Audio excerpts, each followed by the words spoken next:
Juka smo že imeli na testu s prav takšnima motorjem in oprema, ne pa štirikolesnim pogonom in brezstopenjskim menjalnikom. V bistvu je to edini Juk, ki sploh ima štirikolesni pogon Allmode 4x4 in pri katerem ne morete imeti ročnega menjalnika. Izberete lahko le kovinsko barvo in vse na sedežih. In to je to. Za malo več kot 24.000 evrov.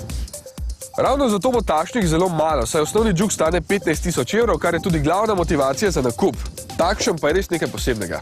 Kot sem že rekel, to je dejansko eden najbolj predrzno oblikovanih avtomobilov na cestah in zato nam je všeč. Nihče ga ne zamenja in tudi če je komu grd, ga ne bo nikoli pozabil.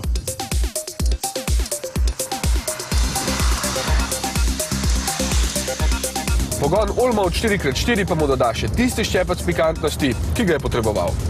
S sistemom vektoriranja navora, ki z zaviranjem posameznega kolesa skrbi, da se kakšna od njih ne bi vrtela v prazno, pomaga, da se čez ovinke pelje lepše in še bolj zabavno.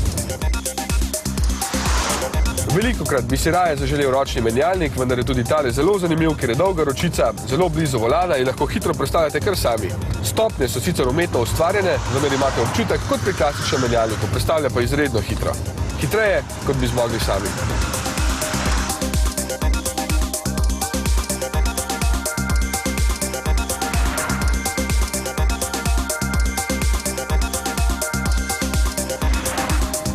Od Juka s prednjim pogonom gre zaradi menjalnika 15 km/h manj, torej največ 200 km/h. Do 100 pa pospeši v 8 sekundah.